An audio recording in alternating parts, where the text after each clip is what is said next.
Welcome everybody to today's Meet the Funder session, Viridor Credits. Today we're joined by Gareth, Viridor's Operations Manager, who's here to explain a little bit more about the Viridor Credits funding they currently have available. Over to you, Gareth. Thanks, Laura. Okay, so I'm going to share my screen now and we'll go straight into the presentation. Like Laura said, there will be a Q&A session at the end, so if you have any specific questions about your project, please either put them in the chat or just save them up and raise your hand at the end. So I'm going to share my screen, which is always slightly fraught with problems.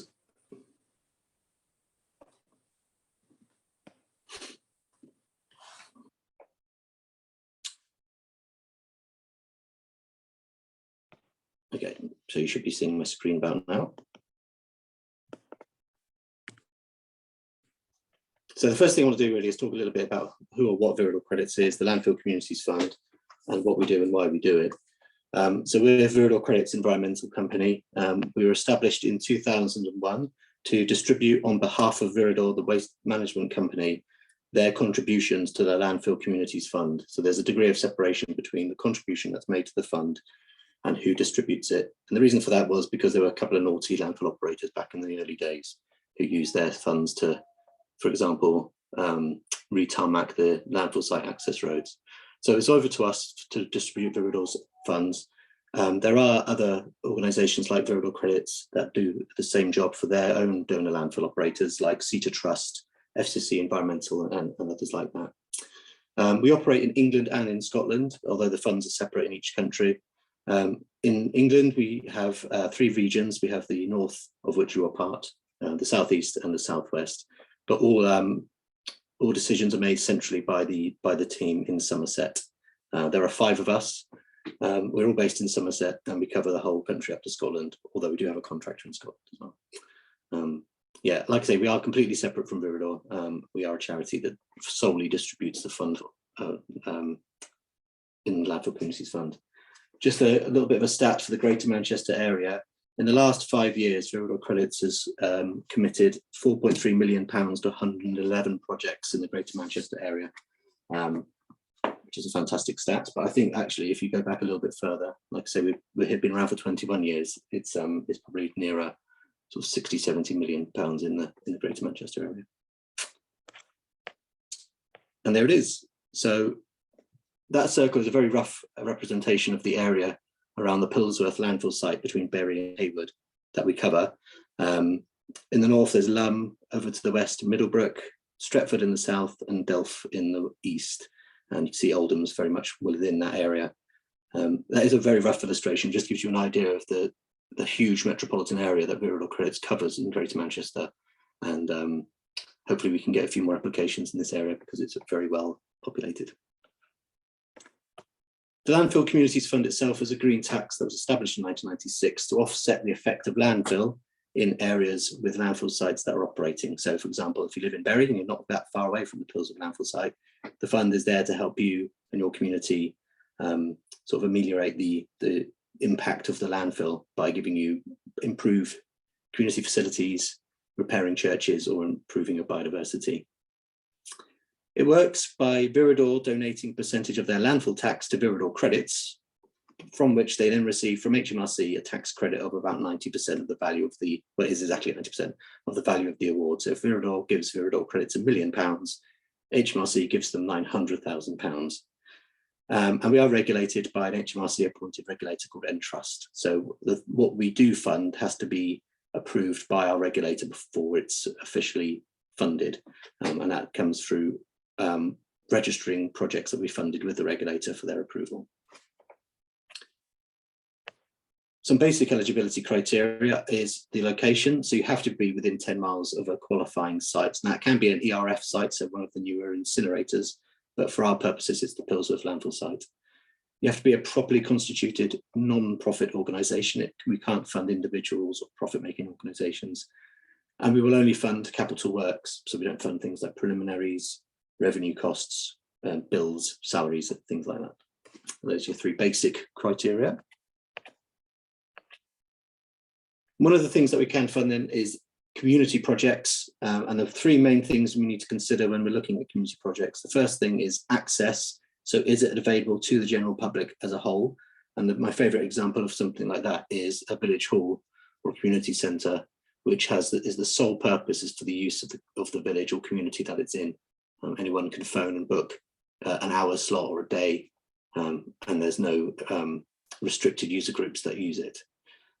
The site that is the focus of the project needs to be owned or leased by the applicant organisation.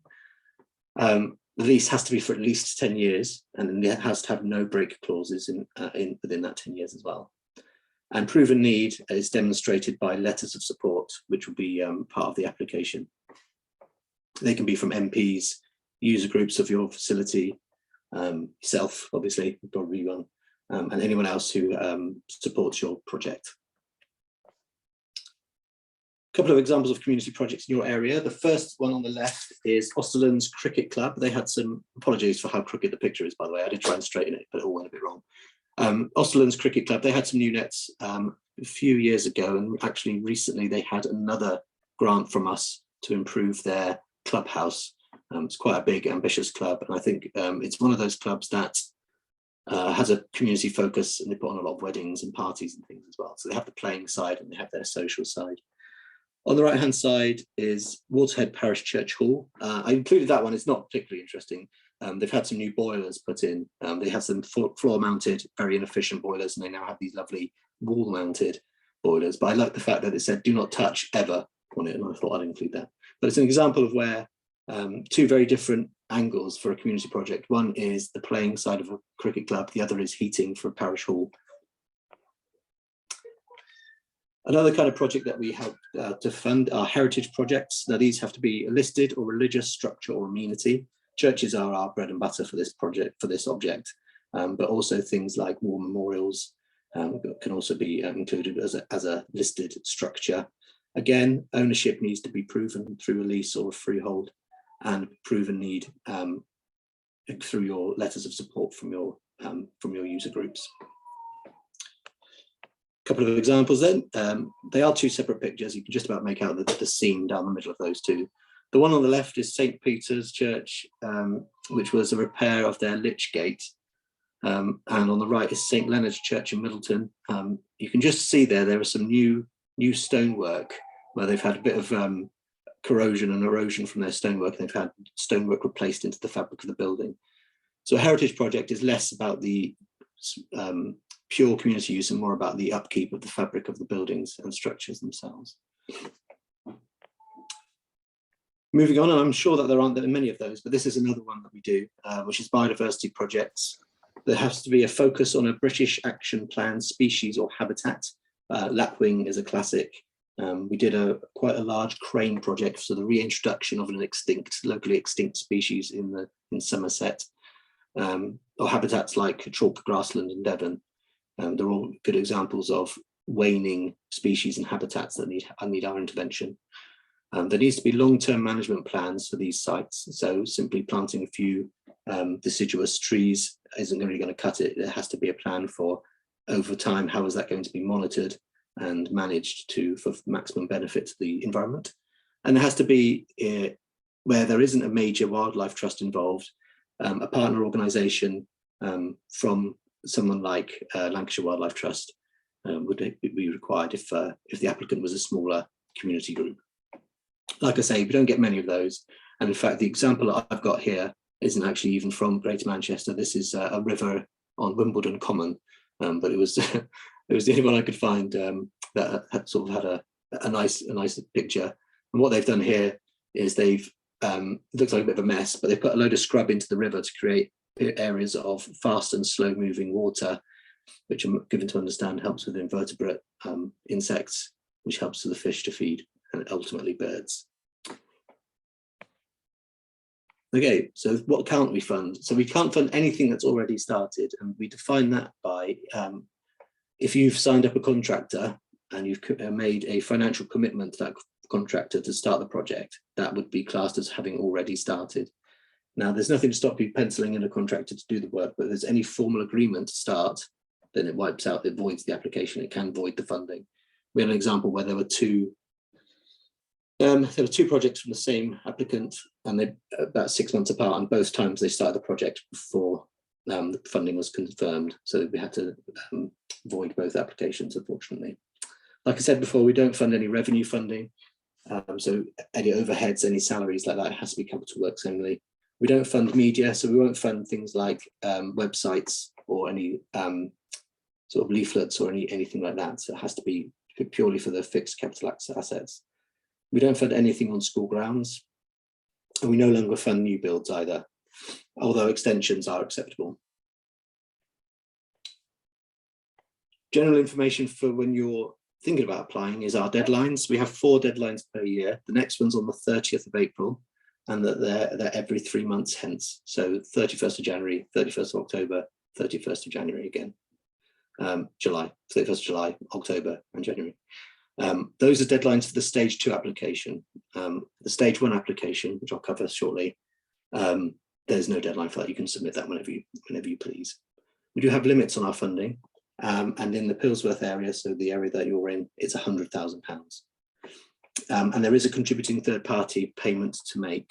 Now, if you remember, I said that HMRC pays Viridor 90% of the value of their contributions to Viridor credits. So for every £1 million that they commit to us, they get £900,000 from HMRC. The contributing third party payment is a mechanism by which Viridor can make up the final 10% of value of their contribution to Viridor credits.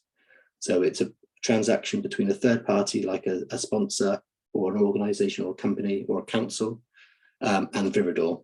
And it allows Viridor credits to release the funds to the applicant organisation.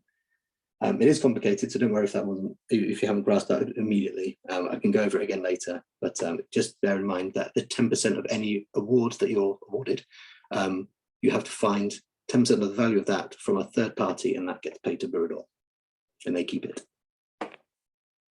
So you're thinking about doing your stage 1 application. These are the things that you need. Apologies. You need to have and you need to make an online account with us. It's very simple. It's just a email address and a password, and you have access to the online application forms. The first step to that is to go on our website and put in your postcode of your project, and it will then take you through the steps to create an online account. You need to have some accurate costs. They don't need to be 3 comparable quotations at this stage, but you will need to know a rough estimate of your costs, of the cost of the project, and how much you would be requiring from Viridor credits. You will need to have all of your permissions in place, which includes planning permission, diocese permission, faculties, etc. They need to be in place before stage 1, and that's to help us and yourselves get your project started as quickly as possible after funding. We'll need a copy of your constitution. We check that for any ineligible elements of your constitution, things like distributing profits to shareholders, that sort of thing, which I'm sure none of you will have anything like that.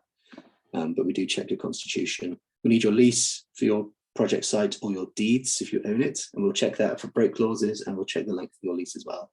And we need to know about any membership schemes that you have and how much those cost, because obviously the aim of the scheme is to get as many people as possible benefiting from the fund. And if your membership scheme is expensive and not inclusive, then we may decline your application at that stage. Stage two is very much more involved. So if you submit your stage 1 application and we think it's an application that we'd want to see, a project that we'd like to see more fully, we'll then invite you to complete stage 2, which is a much longer application form. We will need a copy of your accounts. At that stage, we will need 3 comparable quotations as well for each element of the project that you're asking Viridor credits to fund, and any other elements as well.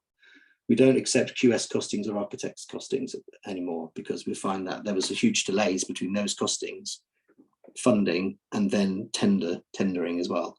So we need the quotations up front. We need an insurance document to make sure that any investment in your project, in your facility, is covered by insurance. You'll need to know where your contributing third party is coming from, but not necessarily in place yet.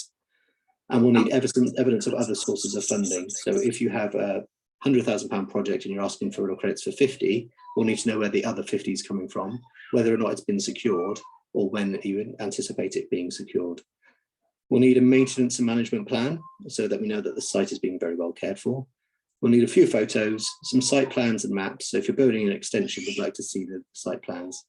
and your letters of support. There should be plural, not just one letter of support, letters of support. We reckon at least 10 is suitable for most of our projects. So you've submitted your stage 2 application, and Viridor Credits will score it against a few criteria that we have for each object. So community and heritage will have different scoring criteria.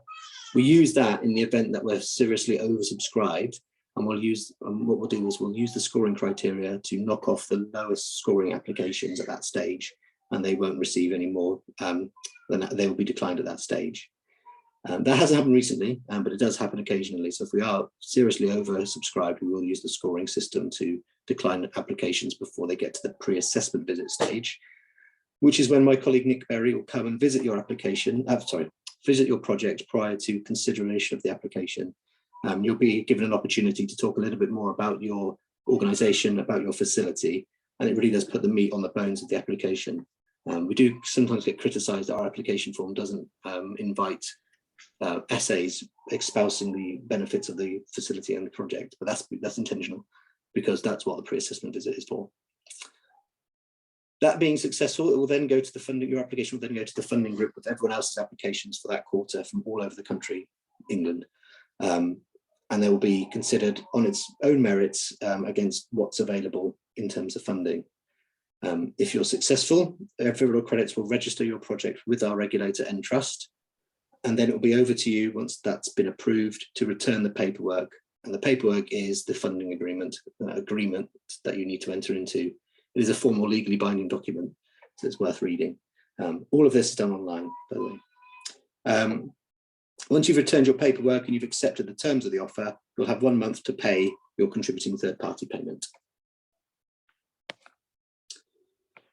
Funded projects are expected to undertake PR functions. So we at Viridor Credits aren't allowed to advertise ourselves, which is why I think so many people haven't heard of Viridor Credits. We are unable to advertise. So it's really through word of mouth, newspaper articles, and our plaque that we get our name out there for other facilities and other organisations to benefit from Viridor Credits funding.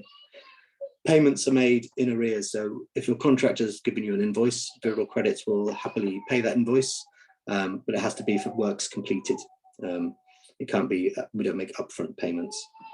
Viridor Credits will visit your project site, possibly at an interim stage, but certainly once completed. We'll come and have a look, and we'll take some photos for our own PR purposes, and we'll have a chat with you about the impact that your new project has had so far. We ask for quarterly updates from you, and they're compulsory, so we can identify any issues with your project and nip them in the bud, or we can talk to you about delays and how we can work around them. And then once your project is completed, there's a 3-year compliance period where Viridor Credits will periodically check your project to make sure that it's still delivering the aims of the original application. Just a final thing then, this year Viridor Credits is doing the Jubilee Legacy Award, which has an increased limit of £300,000. It's a one-off award for one outstanding project in England, and it's open to absolutely everybody within the prescribed funding areas around landfill sites and incinerators. So if any of you are thinking about a £300,000 project right now, today's the day to submit your expression of interest, because it's the deadline day today. You can go onto our website and onto our news articles, and you can find some information about the Jubilee Legacy Award, and you can find the expression of interest form to download and fill out. It is quite short, and if you have any sort of inkling within your minds that this might be something that benefits you, I would fully recommend filling out the expression of interest form and sending it off today or this weekend at the very latest. What will happen then, the board will consider all of the expressions of interest we've received over the last 6 weeks next week at their board meeting, or the week after. And then a select few will be invited to make a full application for the £300,000 award, the deadline for which is the 31st of July. The decision date will be made later in the year. Something to think about. And then finally then, our contact details. So our website's at the top. I haven't put my email address on here because I'm not normally a contact for other inquiries and for applications, but you can always email our inquiries email address, our phone number, and our Twitter handle. So you can follow us on Twitter and you can get small updates on things we're doing, such as the Jubilee Legacy Award. And that's it. So I'll leave that there for a second in case anyone wants to copy it down, but I'm happy to give Laura or Julie a copy of these slides for your own perusal, as well as a copy of our guidance notes. You'll get these anyway if you want them. But otherwise, it will be then over to anyone's got any questions for me. I'm just going to stop my screen broadcasting now. Thank you, Gareth. You're also there, fantastic. Yes, that was great. Thank you very much. And yeah, I'll share the slides out with everyone afterwards. We always do that, so we can have all them details. I think it's just an amazing amount of projects you've funded already. It is a lot. There's so much information to take in. So I think it'd be well worth a read, obviously through the website, you know, to find out every sort of little bit of detail. But if you do have any questions, I'll pause the recording now.